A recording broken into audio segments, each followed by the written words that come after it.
paano ba ang gagawin natin, sir, kapag separation of variables yung gagawin natin? Okay, let's have this general form of differential equation. We have m dx plus n dy is equal to 0. Wherein yung m at saka yung n ay mga functions po ng x and y.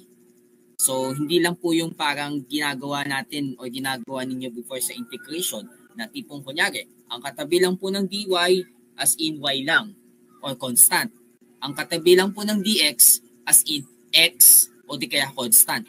Pero dito po, mix na po ang gagawin natin. So it is going to be mixed. So may mga times po tayo na gagawin na yung tinatawag po na partial integration. Kasi we have the direct integration which is natutunan ninyo during your integral calculus class. And dito, i-apply din natin yung mga tinatawag na mga partial integration. And ibig sabihin, kung halimbawa, you are going to integrate with respect to x, so ibig sabihin, if you have y, yung y will be constant. Okay?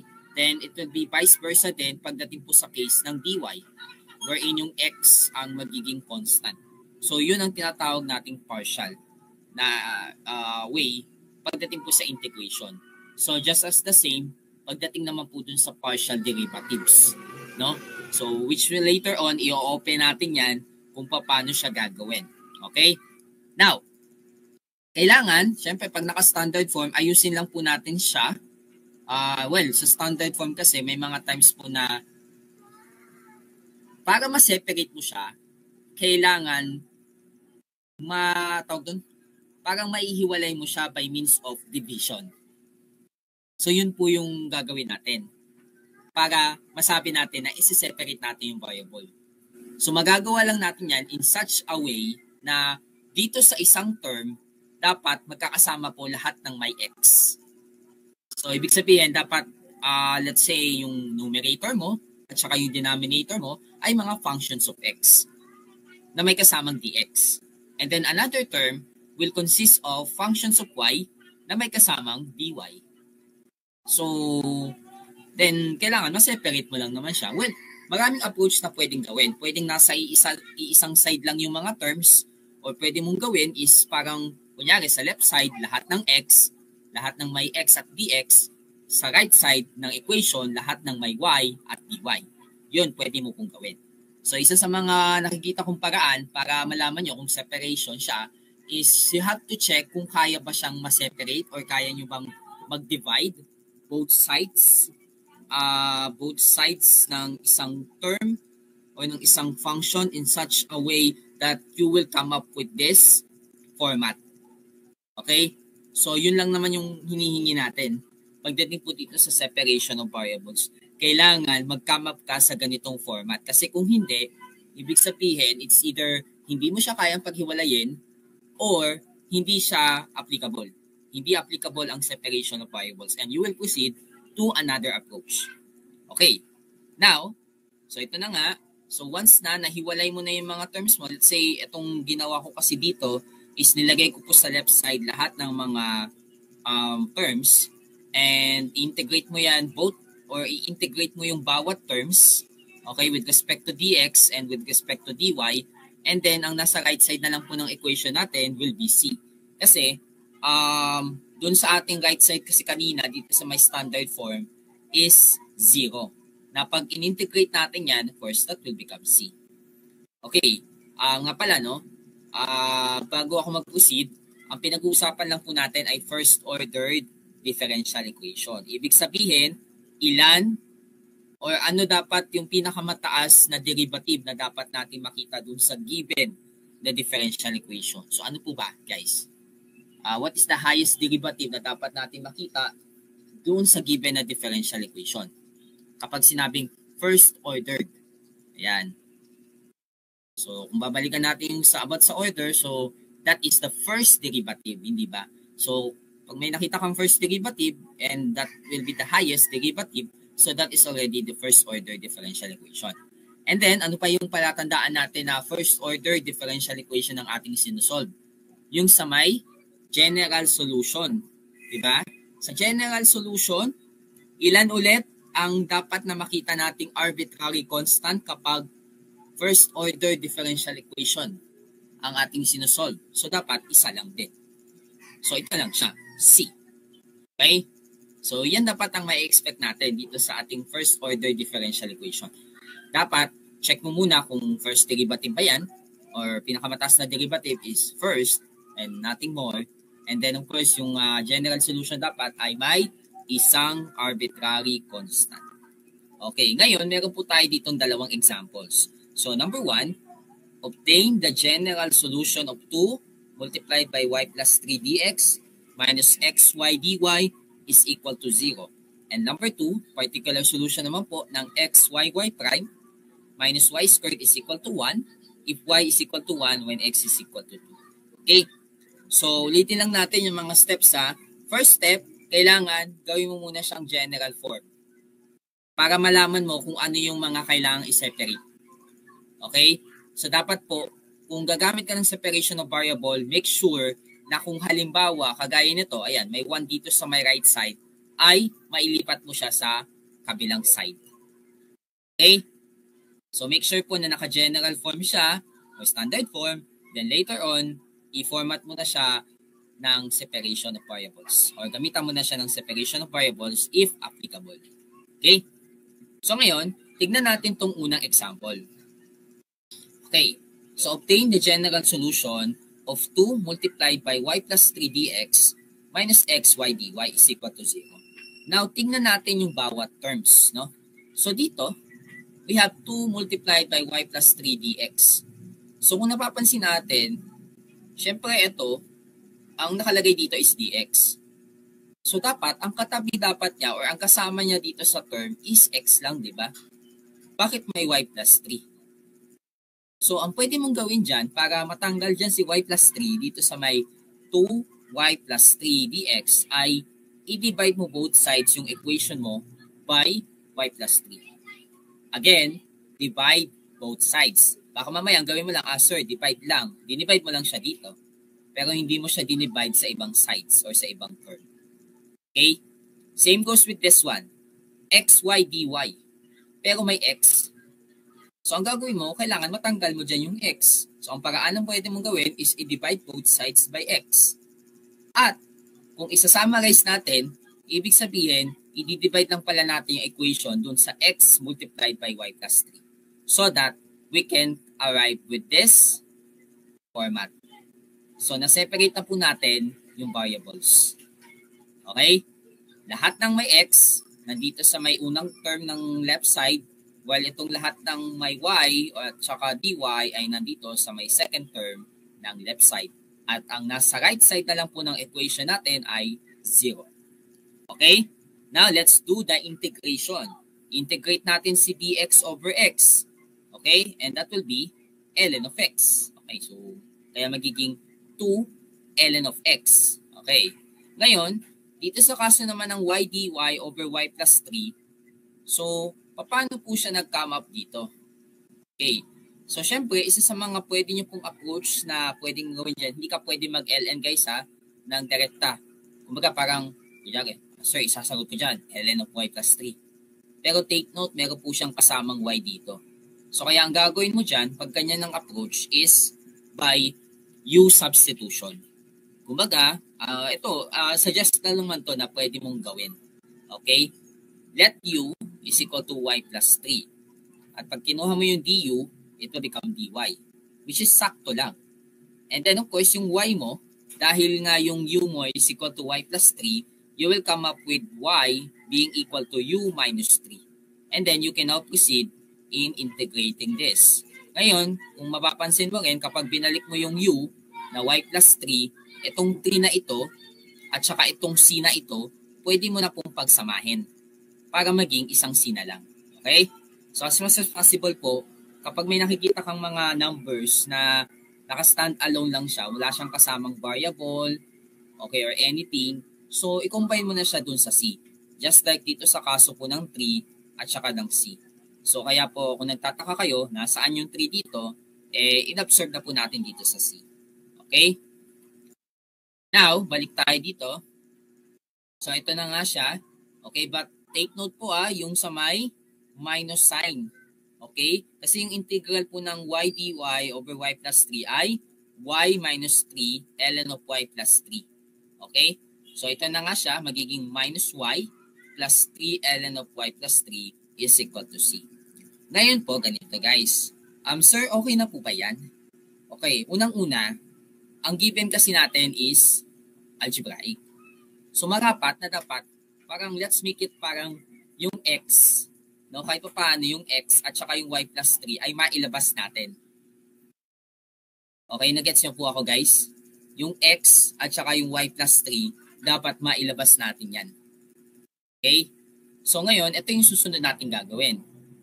We're going to do some loss of logarithm and loss of exponential. Exponents, I mean, no? So, yun po ang natin, gagawin dito. So, ngayon, ito, kung mapapansin niyo po, ito yung kaninang nakuha natin kanina, no? After the integration of the left side and the right side of the equation. Okay. Ngayon, yung minus y, nilipat sa right side, nagkaroon ka ng plus y dito sa may kanan. Okay. Ngayon ito, 2 ln of x plus 3 ln of y plus 3. Okay, ang sumunod na nangyari ay ito. Sir, paano naging ganyan? Naging ln of x squared multiplied by y plus 3 raised to 3. So, if you remember, yung tungkol po sa yung tungkol sa logarithm, wherein kapag halimbawa, ba yung sa, tawag dito? Yung kapag may number na nakamultiply sa log, kunyari, di ba? Let's say you have n log of m, that will become what? Log of m raised to n, di ba? Ganun ang gagawin mo. So, yun po ang nangyari dito sa kaso po ng 2 ln of x. Naging ln of x squared po siya. Yung sa may 3 ln of y plus 3, naging ln of quantity of y plus 3 raised to 3. Okay? Ngayon, syempre, tinaas mo na yung mga coefficients yung 2 at saka 3, di ba? Sa x at sa y plus 3. Ngayon, dahil naka-add yan, so next step is kapag pinagsama mo ang sum ng dalawang logarithm, it will become logarithm of mn. So, imumultiply natin yung mga nasa loob nila para maging isang logarithm na lang. Okay? So, ayan na nga po siya. Ayan, ln of x squared multiplied by y plus 3 raised to 3. Pinagsama na natin. Okay? Ngayon, gagamitan po natin yan ng inverse operation, which is yung e. No? Yung both sides po ng equation natin, i-raise po natin yan sa e. So, e raised to ln of x squared multiplied by y plus 3 raised to 3, cancel out na yung e at saka ln. So, ito na lang yung matitira. Ngayon, ito, sa kaso po ng e raised to c plus y, sir, paano naging ganito? Paano naging e raised to c times e raised to y? O, balikan natin. Law of exponent. Diba? Kapag yung a raised to m, multiply mo sa a raised to n, it will become what? A raised to m plus n. Diba? Diba ganun ang ginagawa natin kapag, let's say, same base, tapos magkaiba ng exponent, syempre, pag-add mo lang po. No? You will just copy the same base and then add the exponents. So, ang ginawa lang po natin is binrake down lang po natin. No? Yung e raised to c plus y. So, kumbaga, ito yon, pinaghiwalay lang natin as a product of 2 powers. Ayan. Okay? Ngayon, syempre yung c is constant, diba? C is constant. Ang e, o yung tinatawag na, ano ba yung ibig sabihin ng e? Napier's number, no? If I'm not mistaken. Yung e is a Napier's number. Constant din, di ba? Constant. Siyempre, pag yung constant, kinumbay mo sa constant, it will become constant pa rin. Kaya yung e raised to c, magiging c lang. Kaya, ito na po yung ating magiging final answer. Okay? So, as much as possible po, kung kinakailangan po natin tanggalin yung ln, lalo na kung wala naman pong ln sa given equation, kailangan tanggalin natin siya, guys. Kahit na ang maging resulta po is it will be exponential, which is okay naman kasi ang exponential naman, maituturing naman pa rin algebraic . Ang logarithmic kasi parang hindi siya part ng algebraic, it's more on transcendental. Ayan.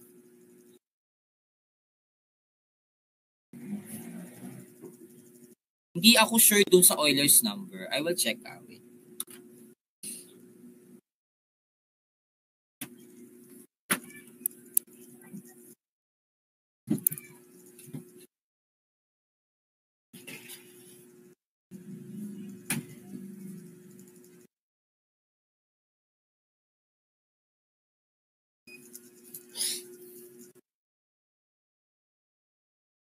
Alam ko yung Euler's is a method lang naman yan.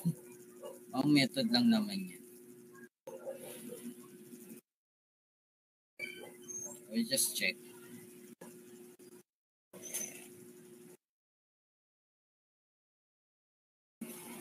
Okay, sorry. Mali pala ako. Ano ba yung nabanggit ko kanina? Ang E is Napier's number, sorry. I-correct ko lang po, that is Euler's number. Ayun, so tama pala, sorry. Ayun. Okay? Ano ba yung Napier's number? Wait, I will just verify lang.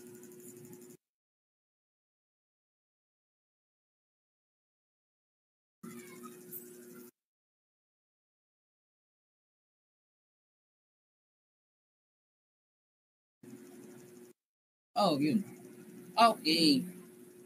So, ang Euler's number at saka Napier's number parang isa. Okay. Okay, well. Ayun. Okay, well, yung sa kaso po ng E, it is often called as Euler's number. Ayan. Euler's number, natural number, Napier's number. Okay? So, they are just being the same. Okay? Yan. Ngayon, let's go now to our second problem. Okay? Okay. So now let's proceed to number 2 problem. So here, we are going to find the particular solution of x, y, y prime minus y squared is equal to 1 if y is equal to 1 when x is equal to 2. So ang unang mo munang gagawin is kailangan yung 1, ito po guys, no, yung 1, yung nasa right side, mailipat mo siya sa left side. Okay? That is the first thing na gagawin mo. Kailangan maging in a form of general or standard. Then, ang susunod mong gagawin is yung y prime, gawin mo siyang dy over dx. And then, what's next is imumultiply mo both sides by dx. Kaya po, nag-come up tayo sa ganito. Ayan o, naging xy dy minus quantity of y squared plus 1 dx is equal to 0. So, actually, nagawa na natin yung standard form. Okay? So, naayos na natin siya. Kasi kanina, kung naka-general form man siya, well, yung sa kaso lang po, nalilipat mo lang yung 1 sa left side. That is already the general form.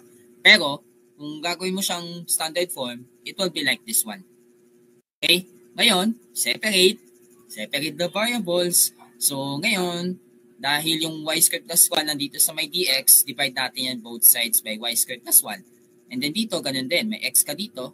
So, lumalabas po na dinivide mo yung equation natin, both sides by x multiplied by y squared plus 1. That's why you will come up with this. Now, integrate both sides.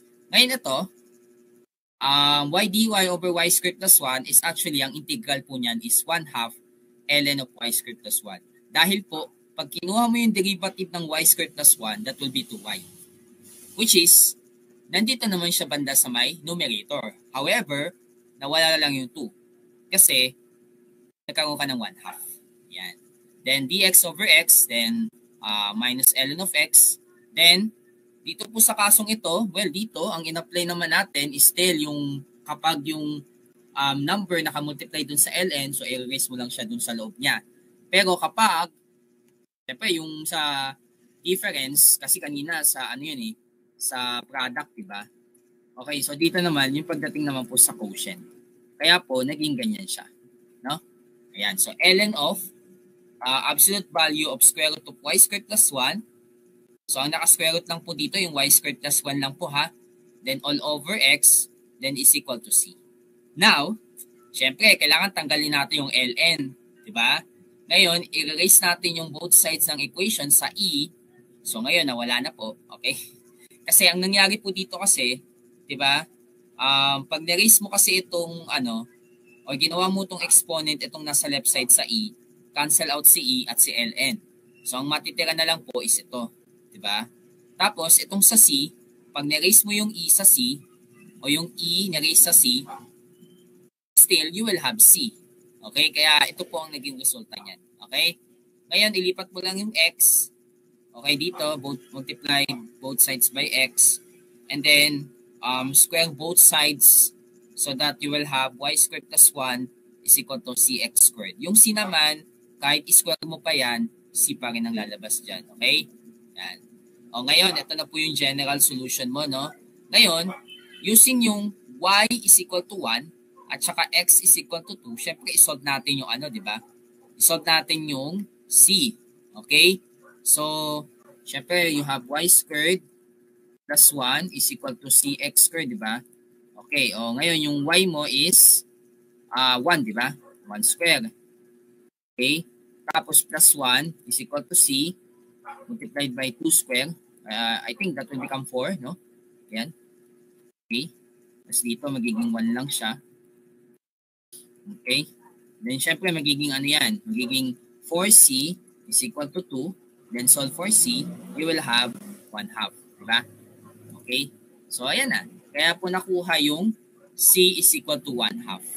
So that you can have y squared plus 1 is equal to 1/2 x squared.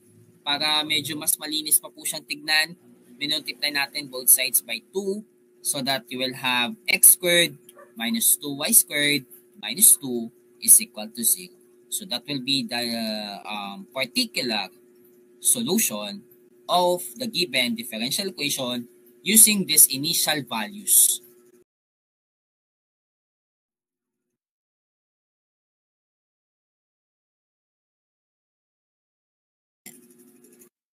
Okay. So let's try to solve this one. So we are going to find here only a general solution. So x squared minus 1 or quantity x squared minus 1 dx plus xy dy is equal to 0. So here we are going to do the separation. So para ma-separate po natin, so ito, itong nandito sa first term, okay na po siya. Okay, so okay na ito. Ngayon ito na lang yung ating second term ang kailangan nating i-check. So ngayon kung mapapansin natin, may kasama pa pong x. So what we are going to do is divide both sides by x. Okay, so i-divide natin siya both sides by x so that we can have what? Okay, so we can have x squared minus 1 over x, ayan, dx, plus y dy.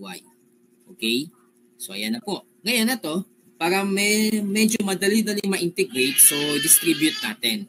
So x squared divided by x, so we can have x dx, ayan, minus 1 times dx over x over x, plus y dy is equal to 0. Ngayon, i-integrate na natin both sides. So, integrate, okay, each term. Okay, so i-integrate na natin sila isa-isa. So, ngayon, ano bang integral ng x dx? So, this will become x squared over 2. Then, dito naman, we can have minus ln of x plus y squared over 2 is equal to c. Yan.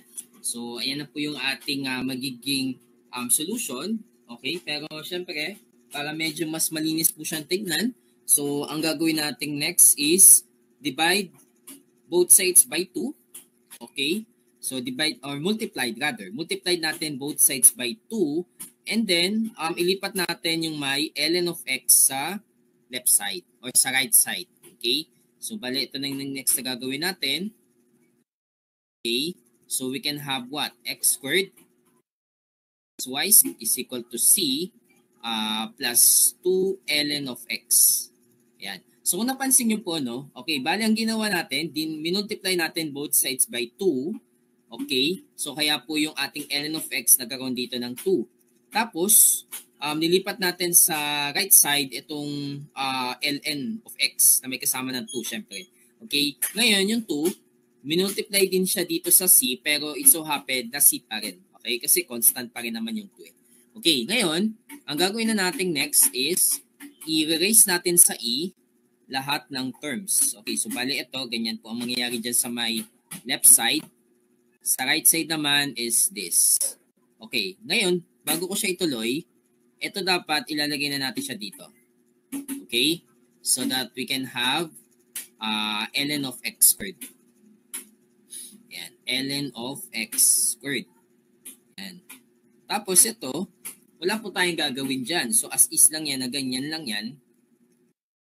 Okay. Then ito po, magiging e raised to c yan. Paghihiwalay na natin yan. Times e raised to ln of x squared. So ngayon, ito, itong term na to, so still magiging c pa rin po yan. Okay. Tapos yung e at saka ln, pwede na nating i-cancel out. No? Yan. So cancel out na natin yan so that we can have what? So para magiging final answer natin will be e raised to x squared plus y squared. So ito hindi na natin siya pinaghiwalay is equal to CE or C times x squared rather. So magiging cx squared na po siya.